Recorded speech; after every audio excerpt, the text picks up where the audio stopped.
Namaste students. Let us discuss accuracy and errors in the measurement of physical quantity. This is one of the important parts from the chapter Units and Measurement of 11th Physics. Okay? First of all, let us understand accuracy. You know very well acceleration due to gravity near the Earth's surface. Earth surface के near मतलब within few kilometres up to 100 kilometre भी ले सकते हैं. तो within few kilometre height from earth surface acceleration due to gravity. पता है आप लोगों को क्या होता है एक्सेलरेशन ड्यू टू ग्रेविटी. जी हम लेते हैं 9.8 मीटर पर second square. So this value was determined by different scientists by performing different experiments. अलग अलग एक्सपेरिमेंट करके इस वैल्यू को डिटरमाइन किया और फिर आपको डिटरमाइन करने के लिए कुछ एक्सपेरिमेंटल टेक्निक आपको एक्सप्लेन कर दिए और उसके बाद आप एक्सपेरिमेंट करके इस वैल्यू को डिटरमाइन कर रहे. तो आपने मान लो 3 स्टूडेंट डिटरमाइन कर रहे. पहले स्टूडेंट ने डिटरमाइन कर लिया 9.7, दूसरे स्टूडेंट ने कुछ 9.78 और तीसरा स्टूडेंट डिटरमाइन कर रहा है मान लो 9.79. तो ये सब यूनिट क्या है मीटर पर सेकंड स्क्वायर एक्सेलरेशन पर. और 3 स्टूडेंट में से सबसे क्लोज कौन है ये वाला. ये 9.7 है मतलब 9.70, ये 9.8 है मतलब 9.80. ठीक है. इन दोनों में डिफरेंस 0.1 का है. इन दोनों में डिफरेंस कितना है 0.02 का डिफरेंस. 0.02 ऐड करते तो ये बनने वाला है. ओके. अब इन दोनों में डिफरेंस कितना है 0.01 है. This is very close. Acceleration due to gravity आप समझते हैं, इसका मीनिंग समझते हैं ना. अब ये पेन है यहाँ से मैं ड्रॉप कर रहा हूँ. अब कितनी स्पीड है 0. 1 सेकंड के बाद कितनी होने वाली है 9.8. अगले 1 सेकंड मतलब 2 सेकंड के बाद इसकी स्पीड इसके डबल हो जाएगी. थोड़ी देर के लिए आपको समझने के लिए मान लेते हैं 10 है. अब 0 1 सेकंड के बाद 10, at the end of 2 second 20, at the end of 3 second 30, at the end of 4 second 40. ऐसे धीरे धीरे धीरे स्पीड बढ़ रही है 9.8 से. 9.8 अप्रॉक्सीमेटली 10 मान लिया, इसलिए मैं 10 के टाइम्स में बोल रहा हूँ. ऊपर बॉडी को फेंक देते ऊपर थ्रो करते तो जैसे आपके हाथ से बॉडी छूट रही है स्पीड कितनी होती है मैक्सिमम है. जो भी आपने फास्ट फेंक बॉडी को ऊपर थ्रो कर रहे. लेकिन due to gravity that speed decreases after every second by 9.8. तो ऊपर बॉडी थ्रो करते तो 9.8 से हर एक सेकंड में डिक्रीज होती है. नीचे बॉडी आती है तो हर एक सेकंड में 9.8 से बढ़ती है. तो बॉडी हेवियर हो या लाइट वेटेड हो ऑर्डर में भी. अब इस जी की वैल्यू आप लोगों ने डिटरमाइन की है. 3 स्टूडेंट इस तरह से डिटरमाइन कर रहे हैं. इसकी सबसे क्लोज है, ये ज़्यादा एक्यूरेट है. तो एक्यूरेसी क्या बन रही है फिर closeness between true value and measured value. That is the accuracy. और अलग अलग एक्सपेरिमेंट कर रहे हैं आप तो भी कुछ ना कुछ अनसर्टनिटी यदि बनती है तो ऐसे डिफेक्ट्स आ रहे हैं जो हम पूरी तरह से निकाल नहीं रहे तो उनको बोलते हैं एरर्स. और those defects which are completely remove they are the mistakes. and those faults which can be completely avoided, which can be completely removed, called as mistakes.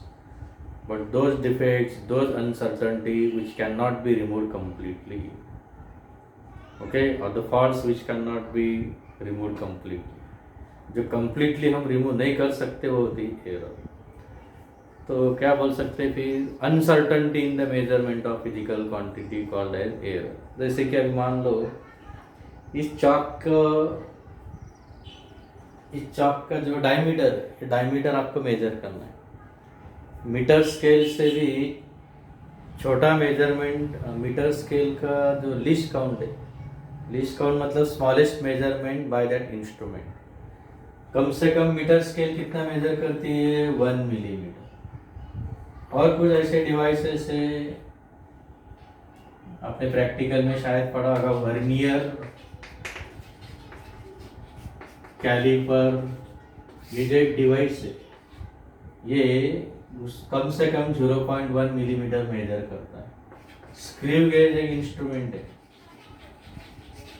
ये 0.01 मिलीमीटर को मेजर करता है, इतना कम। तो ऐसे माइक्रोमीटर स्क्रू गेज, पूरा नाम इसका माइक्रोमीटर है, माइक्रोमीटर स्क्रू गेज। तो ये प्रैक्टिकल के जो आपकी लैब है उसमें आपको इंस्ट्रूमेंट आपके टीचर्स आपको दिखा सकते हैं, कॉलेज के प्रैक्टिकल की लैब का वर्नियर कैलिपर क्या होता है, माइक्रोमीटर स्क्रू गेज क्या होता है। अब इतना याद रखो, हम भी डिस्कस करने वाले आगे वर्नियर क्या है, माइक्रोमीटर स्क्रू गेज क्या है, वो डायग्राम वगैरह बना के आपको मैं एक्सप्लेन करूँगा अगले 1-2 लेक्चर में। तो अब इतना याद रखो, वर्नियर कैलिपर स्मॉल लेंथ यहाँ तक मेजर करता है 0.1 मिलीमीटर। ये अपनी मीटर स्केल जो आपके कंपास बॉक्स में 15 सेंटीमीटर की स्केल है वो 1 मिलीमीटर कम से कम मेजर करती है। माइक्रोमीटर स्क्रू गेज ऐसा एक इंस्ट्रूमेंट है वो 0.01 मिलीमीटर मेजर करता है। अब उससे यदि हम ये मेजर कर रहे हैं डायमीटर इस चॉक की, तो चॉक का ये फ्रंट, ये क्रॉस सेक्शन है सर, इस तरह से मेजर करते हैं, इसके अलग मेजर करते हैं, इसके अलग मेजर करते हैं, या एक ही डायमीटर के अलग फिर से अगेन एंड अगेन मेजर करते हैं तो भी आपका रीडिंग थोड़ा अलग अलग आता है। तो कितने भी प्रिकॉशंस लेके कुछ ना कुछ अनसर्टिनिटी बन रही है, तो मतलब ये हम कंप्लीटली रिमूव नहीं कर सकते। तो ऐसे डिफेक्ट्स होते हैं, ऐसे फॉल्ट्स होते हैं जो कंप्लीटली हम रिमूव नहीं कर पाते, उनको कम कर सकते हैं, उनको बोलते हैं एरर्स। और एक्यूरेसी जितनी कम एरर उतनी ज़्यादा एक्यूरेसी। मान ला भी ये स्टूडेंट ने जो मेजर की वैल्यू 9.70, तो ये इन तीनों को कंपेयर करते इसके साथ ये ज़्यादा एक्यूरेट है, मतलब लीस्ट एरर है। ये कम एक्यूरेट है, मतलब इसमें ज़्यादा एरर है, मोस्ट एरर है, सबसे कम एरर इसमें।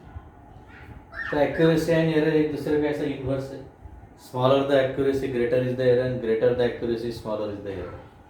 तो दोनों एक दूसरे के, जितनी एक्यूरेसी, जितनी एरर ज़्यादा उतनी एक्यूरेसी लेस। तो एरर कैसे फाइंड करते हैं, क्या सब हमें एरर के ऊपर ही ज़्यादा डिस्कस करना है। तो पहले एक्यूरेसी की डेफिनेशन लिखते हैं।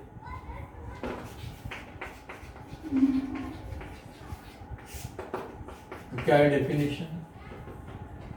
The closeness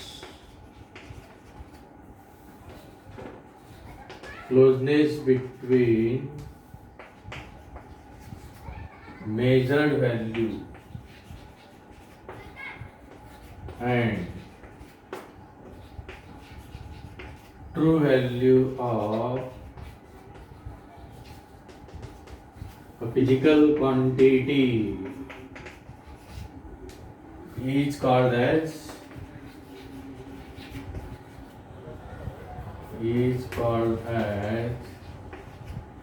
accuracy of error। Error की डेफिनेशन क्या है? कुछ ना कुछ एक्सपेरिमेंट के अंदर अनसर्टेनिटी रहती है, कुछ ऐसे डिफेक्ट्स है जिसे हम कम तो कर रहे हैं लेकिन पूरी तरह से निकाल नहीं सकते, मतलब वो क्या होती है, एरर होती है। The amount of uncertainty,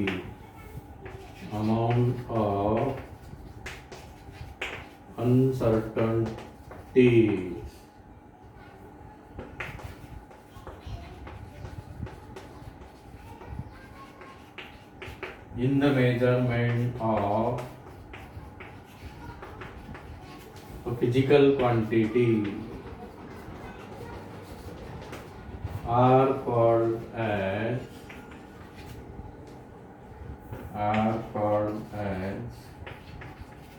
errors। तो उनको बोलते हैं एरर्स।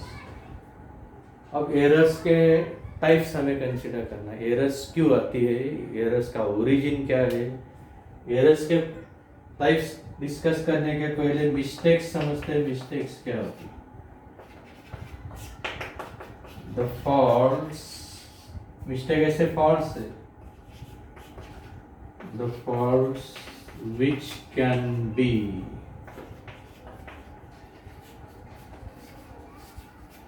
completely removed या avoided, which can be completely avoided मतलब दूर कर सकते, रिमूव कर सकते, completely avoided लिखो या फिर रिमूव लिखो, कोई भी एक वर्ड लिखो. The faults which can be completely avoided or we can say removed are called as mistakes. तो उनको क्या बोल सकते हैं हम? मिस्टेक्स बोल सकते हैं.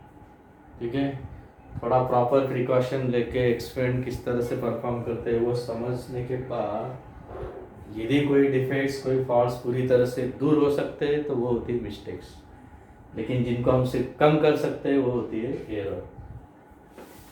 तो एरर्स के टाइप्स कितने? तो एरर के दो टाइप्स हैं. Mainly errors are divided into two types.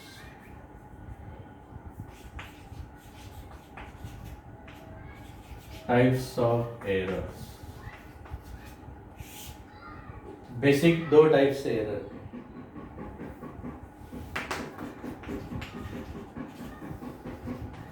There are two basic types of error. Basic types of errors. पहला कौन सा? Systematic error. दूसरा है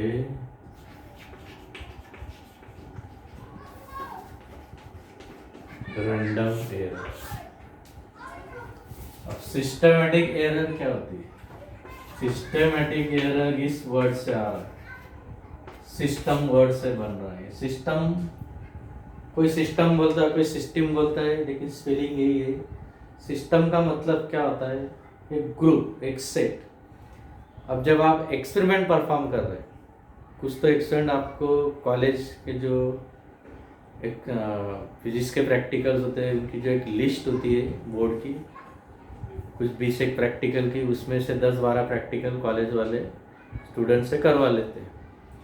अब जो भी आप प्रैक्टिकल, जो भी एक्सपेरिमेंट परफॉर्म कर रहे हैं वो आप खुद और आपको गाइड करने वाले आपके टीचर. ठीक है, और जितने भी इंस्ट्रूमेंट्स है, वो जितने भी छोटे छोटे इंस्ट्रूमेंट्स हैं वो सब मिला के एक सेट बन रहा है, एक ग्रुप बन रहा है, तो उसे बोलते हैं सिस्टम. अब सिस्टम के किसी भी पार्ट में कोई डिफेक्ट है तो बन गई सिस्टेमेटिक एरर. तो systematic error arises due to defects in any part of the measuring system. तो मेजरिंग सिस्टम के पार्ट्स कौन कौन हो सकते हैं? जो खुद एक्सपेरिमेंट परफॉर्म कर रहा है वो एक्सपेरिमेंटर, या फिर उसे ऑब्जर्वर बोलो. ऑब्जर्वर कोई फॉल्ट कर रहा है तो वो भी सिस्टम का पार्ट है, तो उसे आप बोलेंगे. फिर वो पर्सन है तो पर्सनल एरर आ जाएंगी. वो एक्सपेरिमेंट करने वाला जो व्यक्ति है वो पर्सन है, वो ऑब्जर्वर है, तो उससे कोई मिस्टेक हो रही है, वो कोई एक्सपेरिमेंट में कुछ अनसर्टनटी लेके आ रहा है, तो उसे हम पर्सनल एरर बोलेंगे. बराबर, उसे पर्सनल एरर बोलना चाहिए, लेकिन वो पर्सन भी उस एक्सपेरिमेंटल सिस्टम का एक पार्ट है. तो वो पर्सनल एरर किसे बिलोंग करेगी? फिर सिस्टमेटिक एरर को बिलोंग करेगी. तो पर्सनल एरर ये भी सिस्टमेटिक एरर का एक पार्ट आ रहा है. इंस्ट्रूमेंट में कोई डिफेक्ट है तो ये भी सिस्टमेटिक एरर के अंदर ही आ रहा है, क्योंकि इंस्ट्रूमेंट क्या है? वो मेजरिंग सिस्टम का एक पार्ट ही है. और एक्सपेरिमेंटल टेक्निक में कुछ इम्परफेक्शन है, टेक्निक में इम्परफेक्शन है, सेटिंग कुछ प्रॉपर नहीं की है. जैसे आपको कैमरा से वीडियो शूटिंग करना है तो ठीक से कैमरे को सेट करना पड़ता है, ठीक से सेट नहीं करता तो रिकॉर्डिंग ठीक से नहीं होगी. उसी तरह से कोई एक्सपेरिमेंट करना है तो हर एक इंस्ट्रूमेंट को किस तरह से सेट करना होता है, इसकी कोई गाइडलाइन होती है. तो वो आप ये प्रॉपरली फॉलो नहीं करते तो एरर आने वाली है. तो इन जनरल क्या If there is any defect in any measuring part of the system, then that is the systematic error. तो वो बन जाती है सिस्टमेटिक एरर. तो सिस्टमेटिक एरर के फिर टाइप्स बनते हैं छोटे छोटे. उसके सब टाइप्स क्या बनते हैं?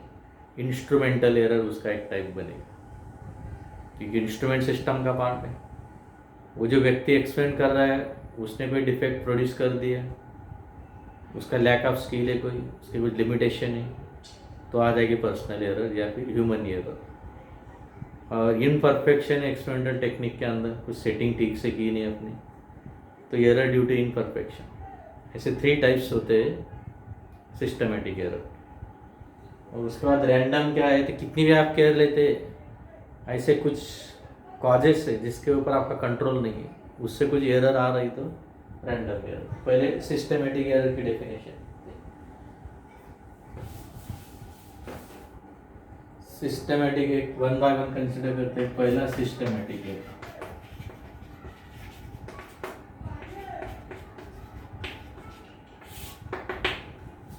The errors arise due to defects in any part of the measuring system.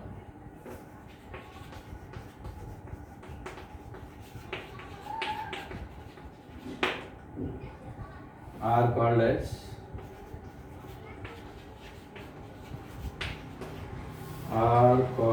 as systematic errors. इनको क्या बोलते हैं? सिस्टमेटिक एरर्स होते हैं. तो इनके सब टाइप्स कौन से? तो systematic errors having 3 types. These are divided into 3 subtypes. मतलब उनके और छोटे छोटे टाइप्स बन रहे हैं.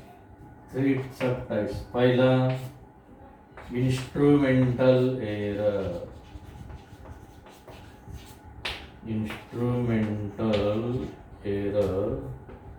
दूसरा है इसका error due to imperfection. Imperfection in experimental technique. Imperfection in experimental technique. Okay. Experimental technique जो है उसमें यदि कोई फॉल्ट है,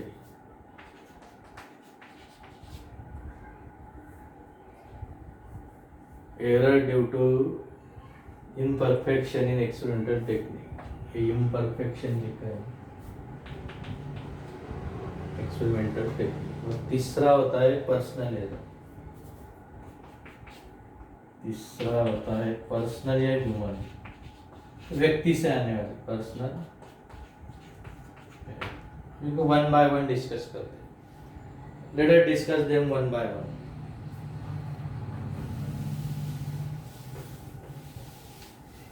तो पहला कौन सा? Instrumental error.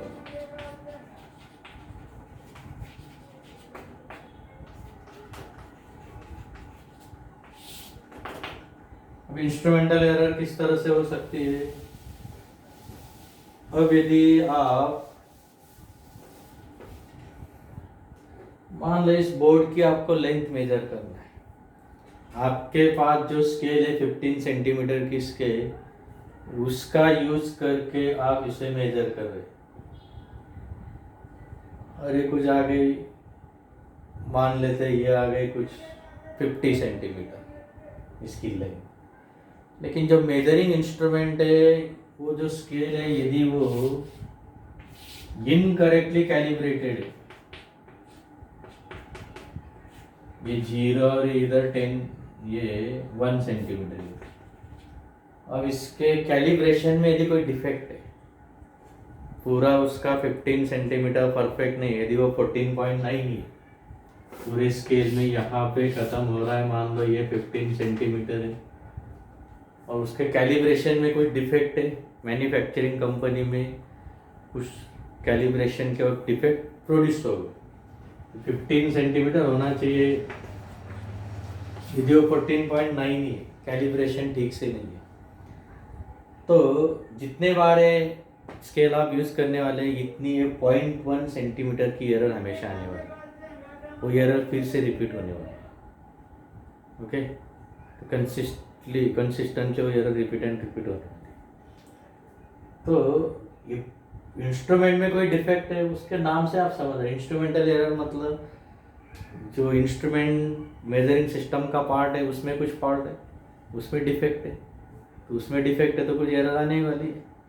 The errors which arise due to the defects in measuring instruments are called instrumental error.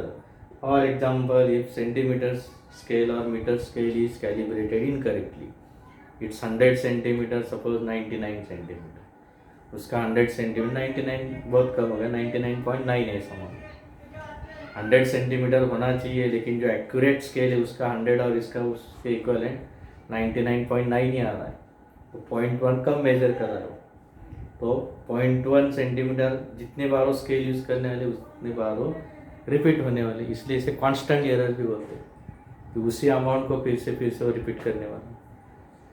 तो इंस्ट्रूमेंटल एरर क्या था? Errors which arise due to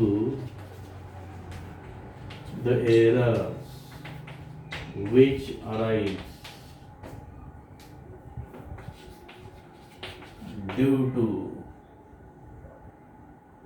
due to the defects in the measuring instruments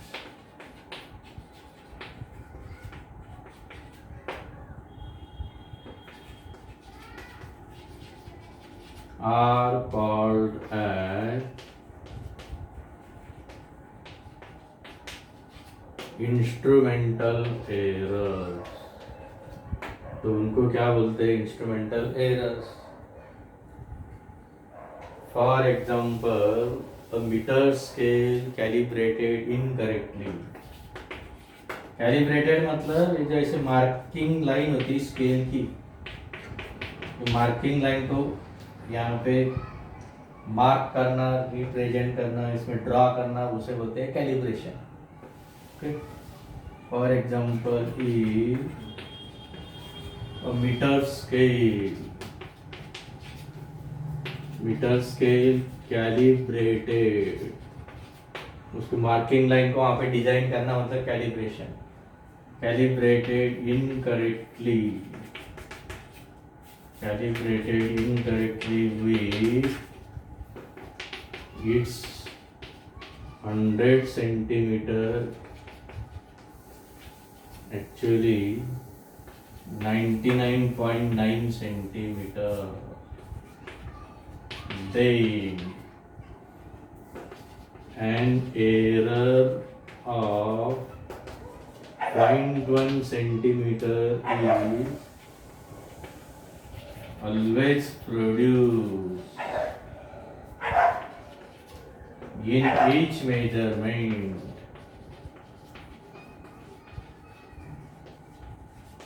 In each measurement done by this instrument, इस instrument से जितने major कर रहे हैं, in each measurement done by this scale, इस scale से आप जितने मेजरमेंट कर रहे हैं एक्चुअली होने चाहिए 100, लेकिन मान लो उस कंपनी 99.9 सेंटीमीटर ऐसा 100 की जगह इतना आ रहा है उसमें, तो 0.1 का डिफरेंस है, तो ये स्केल आप 10 बार यूज़ करते हैं तो 10 बार वो रिपीट होने वाला, 2 बार यूज़ करें तो 2 बार वो एरर 0.1 एरर ये रिपीट होने वाली, इसलिए इसे कांस्टेंट एरर बोलती है। अगेन एंड अगेन वो कांस्टेंट अमाउंट फिर से आ रहा है। तो instrumental errors are also called constant errors, and this can be minimised by using a properly designed scale. Properly design instrument, scale ही होनी चाहिए, ऐसा कुछ नहीं। अलग अलग एक्सपेरिमेंट के लिए अलग अलग इंस्ट्रूमेंट है। लेन के लिए आप स्केल यूज़ करेंगे, लेकिन हमेशा लेन मेजर करने वाले का नहीं। इलेक्ट्रिक करंट हो सकता है, वोल्टेज हो सकता है, कुछ अलग अलग क्वांटिटी आप मेजर करने वाले। लेकिन जो भी मेजरिंग इंस्ट्रूमेंट है उसमें यदि डिफेक्ट है तो इंस्ट्रूमेंटल एरर। ओके, तो डिफेक्ट फ्री इंस्ट्रूमेंट यूज़ करके हम इसे मिनिमाइज कर सकते हैं। So these errors can be minimise by using a properly design instrument. So these errors can be minimise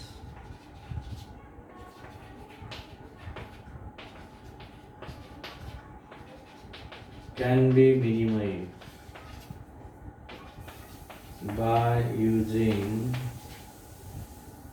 properly designed instrument. Okay, तो ये हो गई कौन से इंस्ट्रूमेंटल एरर्स।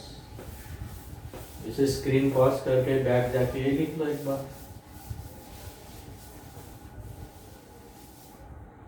अब सिस्टमैटिक एरर में दूसरा टाइप कौन सा? एरर ड्यू टू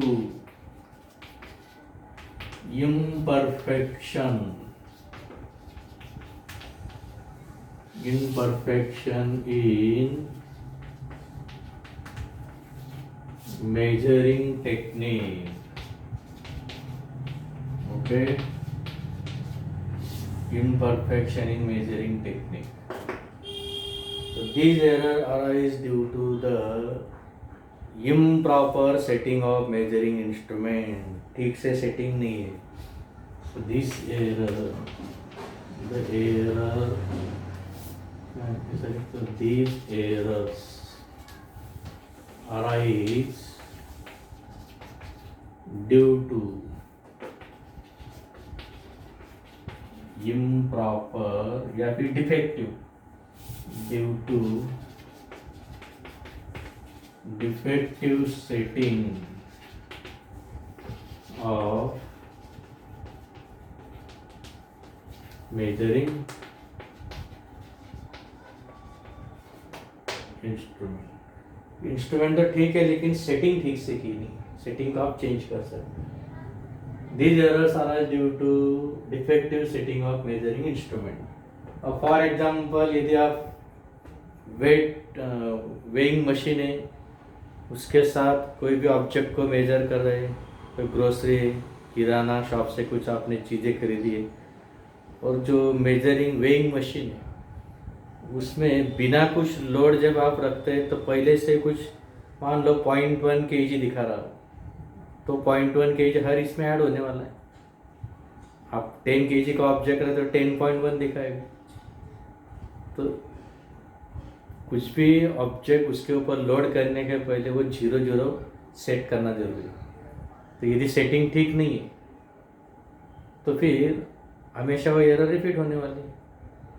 एक्चुअली ये भी इंस्ट्रूमेंटल एरर को बिलोंग कर रहा है, लेकिन थोड़ा फर्क क्या है, इंस्ट्रूमेंट ठीक है।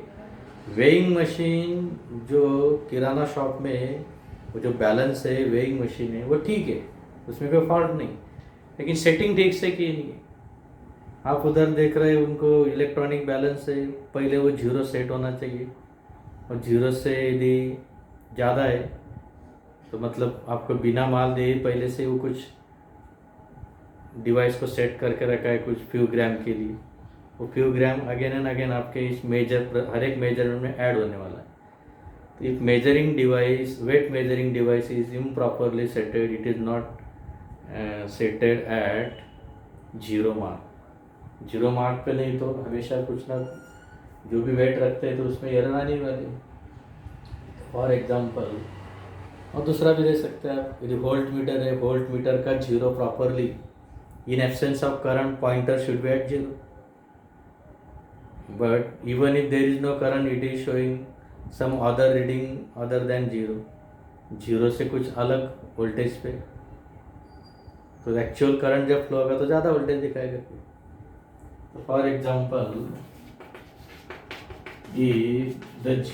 if the pointer of ammeter is not exactly at 0 mark in absence of current. In absence of current, then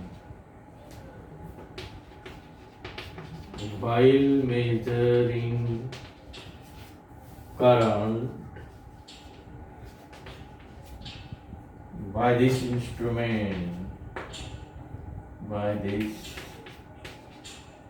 instrument, comma, certain amount of error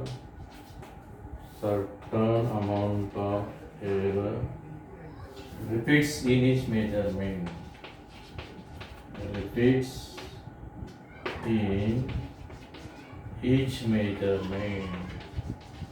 तो कुछ एरर हर एक मेजरमेंट में आने वाला है, ठीक है. So these errors can be minimized by having proper setting in that instrument. So these errors can be minimized.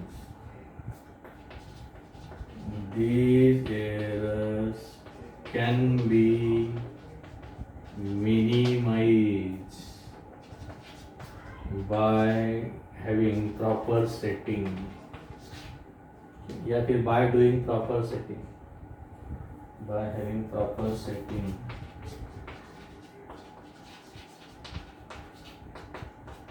in that instrument. Okay. तो जो एक्सपेरिमेंटल टेक्निक है उसमें क्या होना चाहिए, तो बराबर 0 मार्क पे होना चाहिए था, लेकिन वो नहीं है. कुछ एरर आ रही है तो प्रॉपरली सेट करते हैं, तो फिर आप एरर को मिनिमाइज कर सकते हैं. So this is about error due to imperfection in measuring technique.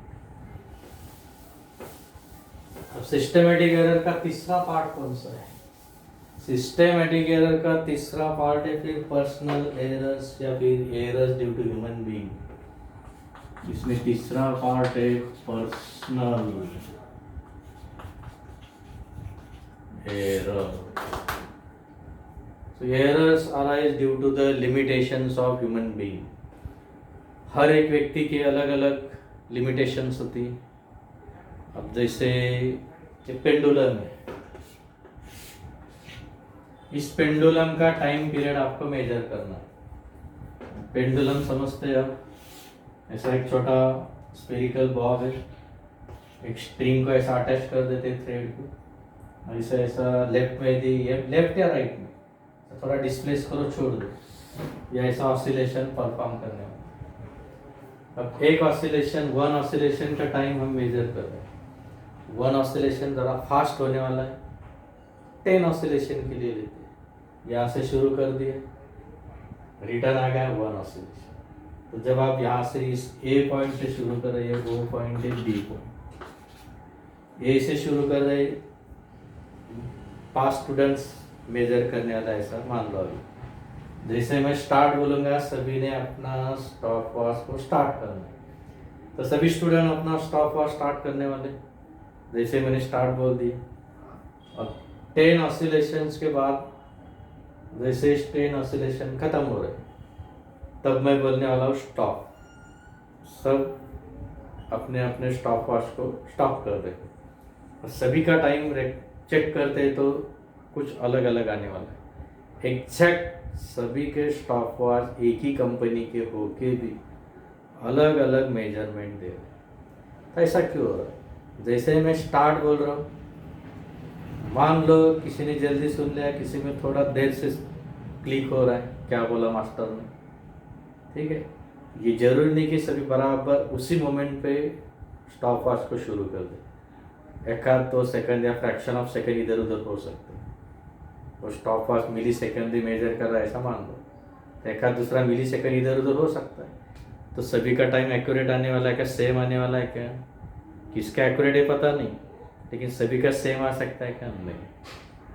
तो इसका मतलब हर एक व्यक्ति की एक लिमिटेशन होती है.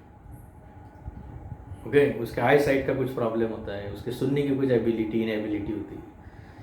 तो इससे जो पर्सन से जो एरर आ रहे, इंस्ट्रूमेंट से नहीं आए, पर्सन से आ रहे हैं, वो पर्सनल एरर या फिर human error. The errors which arise due to limitations of human being are called as personal errors. Okay, या फिर lack of skill for of the experiment for that person, उस person को उस experiment के बारे में कुछ स्किल ही नहीं है लेकिन वो लैक है, थोड़ा कम है, ठीक से नॉलेज नहीं है, तभी भी एरर आ सकते हैं। So the errors which arise due to limitations of experimenter. The errors which arise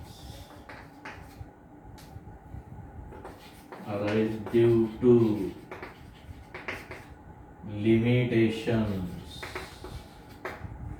of an experimenter or due to lack of skill of the experimenter बोलो या फिर ऑब्जर्वर बोलो, एक्सपेरिमेंटर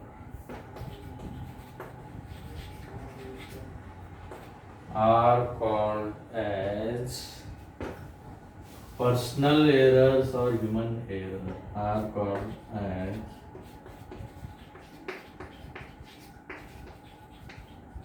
personal errors or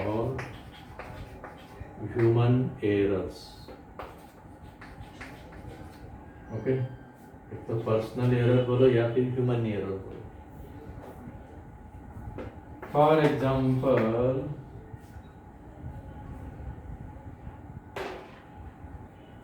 और एक कुछ example ले सकते हैं, जैसे ये मान लो आप करंट मेजरिंग इंस्ट्रूमेंट है, ये ऐसी स्केल है,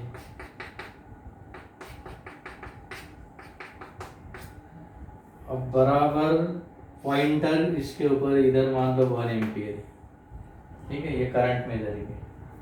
अब इस पॉइंटर को आप ऐसे साइड से ऑब्जर्व करते हैं तो अलग रीडिंग आएगा, उस साइड से अलग रीडिंग आएगा, लेकिन बराबर फ्रंट से ऑब्जर्व करते तो परफेक्ट रीडिंग आएगा। ये person is observing current meter, that means ammeter, the pointer is observe from side, then error is observe due to parallax. Parallax मतलब क्या? अब जैसे ये चौक मैंने आपके सामने रखा है, लेफ्ट आई से आप देखते हैं, इसका जो बैकग्राउंड है, अब जैसे पर्सनल वर्ड के सामने बराबर ये इसके सामने, लेफ्ट आई से देखते हैं तो आपको थोड़ा दूसरी जगह पे दिखा है, राइट साइड से, राइट आँख से देखते हैं, राइट आई से, राइट आई से देखते हैं तो दूसरे साइड में, लेफ्ट आई से देखते हैं तो दूसरे साइड।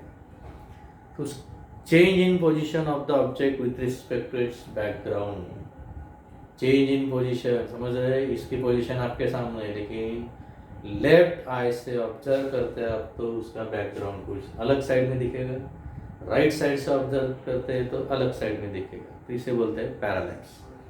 तो अब इस तरह से मैं पॉइंटर को देख रहा हूँ तो कुछ अलग रीडिंग रिकॉर्ड करूँगा, मैं इस साइड से देखता हूँ तो कुछ अलग रीडिंग रिकॉर्ड करूँ, और बराबर सामने से देखता हूँ तो करेक्ट रीडिंग आएगा। तो for example, while measuring the current in that ammeter, if you observe from sides the errors are produced due to parallax, it should be observed from front। यदि एमीटर ऐसा आपके बराबर आपके के नीचे टेबल पे रखा है तो ऊपर से बराबर पॉइंटर को ऑब्जर्व करो, फिर सामने बराबर तो फिर फ्रंट से ऑब्जर्व करो, ठीक है। और example,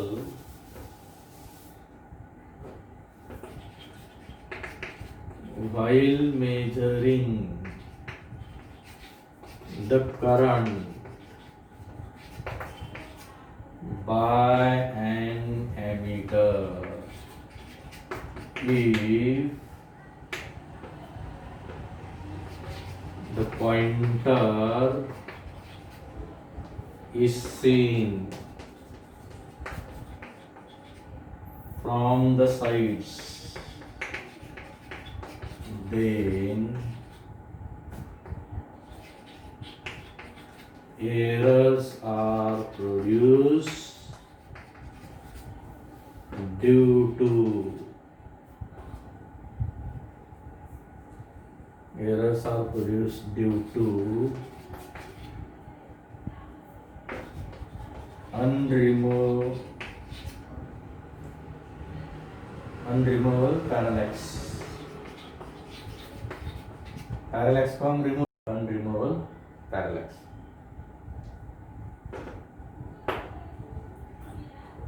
So if we have correct measurement, then pointer should be observed from the top. Okay.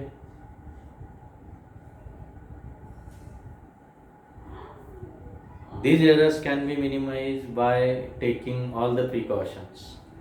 सभी precautions यदि लेते हैं तो ये error को हम कम कर सकते हैं. So these errors can be minimized. These errors can be minimized by taking all the precautions.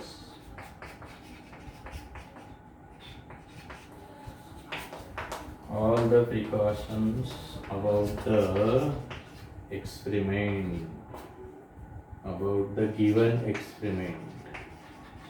जो भी आप एक्सपेरिमेंट परफॉर्म कर रहे हैं उसके बारे में जितने प्रिकॉशंस है वो प्रिकॉशंस को फॉलो करते हैं तो एरर आप कम कर सकते हैं.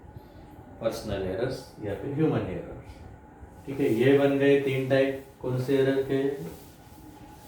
ये 3 टाइप बन रहे सिस्टमेटिक एरर. 3 कौन कौन से? Instrumental error due to imperfection in experimental technique, और तीसरा क्या? पर्सनल एरर या फिर ह्यूमन एरर. अब सेकंड मेन टाइप कौन सा है? Random error. अब रैंडम एरर क्या होता है? आप कितना ही प्रिकॉशन लो, अब एक ही स्टूडेंट है, जैसे मान इस पेंडुलम का आपको एक ऑसिलेशन का टाइम मेजर करना है. ठीक है, 1 ऑसिलेशन जल्दी खत्म होगा. जैसे स्टॉप वॉच शुरू करते हैं जल्दी आ जाएगा, स्टॉप वॉच ऑफ करने में आपको समय नहीं मिलेगा.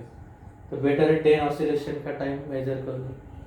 मान लो 10 ऑसिलेशन के लिए आपने कुछ 20 सेकंड मेजर कर लिए, तो 1 ऑसिलेशन के लिए कितना आएगा? ये 1, ये 10 है.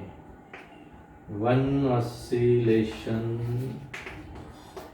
ये 10 के 1 ऑसिलेशन के लिए कितना आएगा? फिर 20/10 करते हैं तो 2 सेकंड आएगा. ओके, तो 10 ऑसिलेशन के लिए 10 ऑसिलेशन के लिए 20. जब तक 10 ऑसिलेशन खत्म नहीं हो रहे, जैसे 10 खत्म हो रहा है आपने स्टॉप वॉच को बंद कर दिए, आपने 20 सेकंड रिकॉर्ड किया, तो 1 के लिए 20/10 करके 2 सेकंड आ जाएगा. अब पहले आपने 10 ऑसिलेशन के लिए 20 सेकंड रिकॉर्ड कर दी, फिर से एक्सपेरिमेंट परफॉर्म करो, तो 20 सेकंड से कुछ कम या कुछ ज़्यादा आप मेजर करें. एग्जैक्ट 20 नहीं है, कुछ 20.1 हो सकता है, या 21 हो सकता है, या 19 पॉइंट समथिंग हो सकता है. फिर तीसरे बार पर और कुछ अलग टाइम आएगा. तो एक ही एक्सपेरिमेंट इसे बार बार परफॉर्म करते हैं तो भी हर एक रीडिंग में थोड़ा कुछ अलग अलग आ रहा है. हर एक रीडिंग पहले रीडिंग से कुछ अलग निकल रहा है, थोड़ा सा डिफरेंस आ रहा है. ये क्यों हो रहा है? तो एक्सपेरिमेंट परफॉर्म कर रहे हैं तो कुछ ऐसे कंडीशंस है जिसके ऊपर अपना कंट्रोल नहीं है. अब पेंडुलम जैसे जोर से हवा आ रही है तो इसका स्पीड कम भी हो सकता है, ज़्यादा भी हो सकता है. ओके, अब जैसे इधर जा रहा है, इधर से एयर आ रहा है, तब तो फास्ट चला जाएगा, लेकिन फिर तो उसे रिटर्न तो आना ही है, और फिर से एयर ब्लो हो रही है तो स्पीड कम भी हो सकता है. तो ब्लोइंग एयर उसका स्पीड कम ज़्यादा कर सकती है, इसलिए वो फास्ट, यदि फास्ट ऑसिलेशन कर रहा है तो कम टाइम लगेगा उसे 10 ऑसिलेशन के लिए, और एयर यदि अपोज कर रहे हैं तो फिर ज़्यादा टाइम लगेगा. तो एयर के ऊपर, एयर के प्रेशर के ऊपर अपना कंट्रोल है क्या? नहीं है.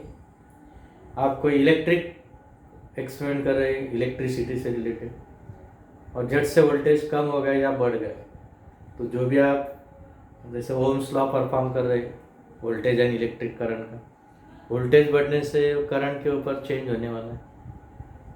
पहले आप जो करंट मेजर कर रहे हो झट से वोल्टेज में चेंज आ गया तो आपकी करंट की वैल्यू भी चेंज होने वाली.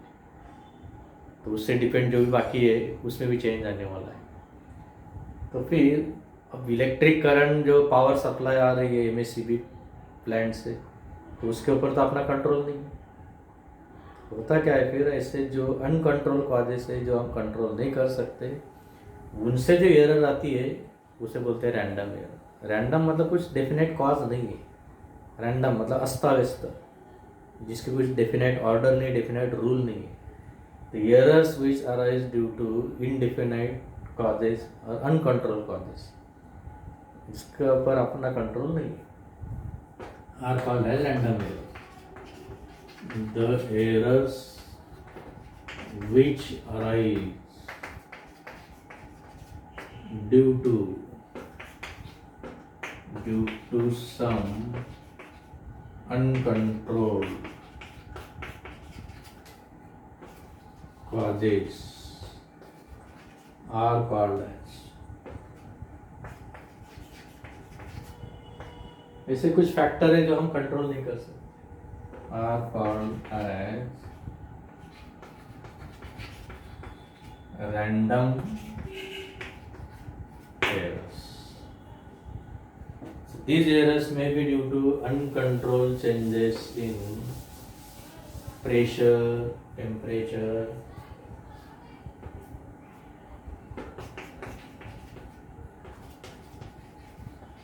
these errors may be due to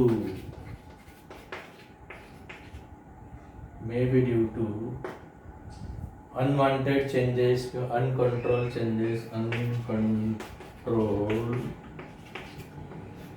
changes in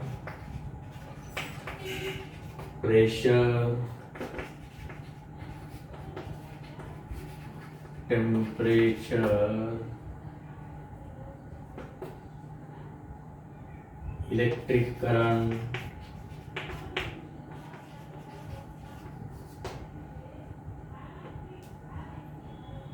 related to given experiment,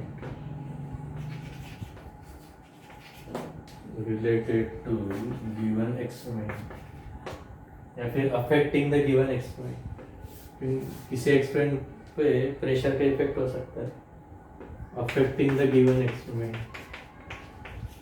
अभी यदि कोई करंट का एक्सपेरिमेंट नहीं तो उसमें करंट नहीं आएगा, लेकिन कोई करंट का एक्सपेरिमेंट कर रहा है तो करंट में चेंजेस हो सकते हैं, affecting the given experiment।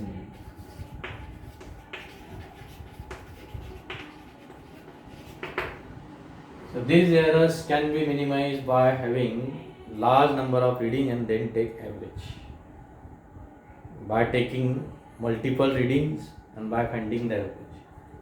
So these errors, ये एक्चुअली लास्ट का जो पॉइंट है वो सभी एरर के लिए एप्लीकेबल है। These errors are minimized by taking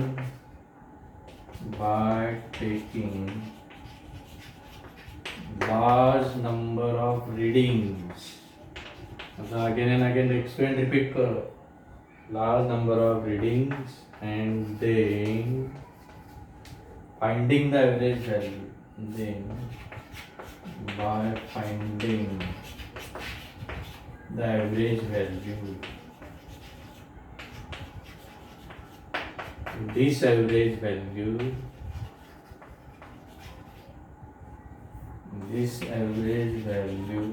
is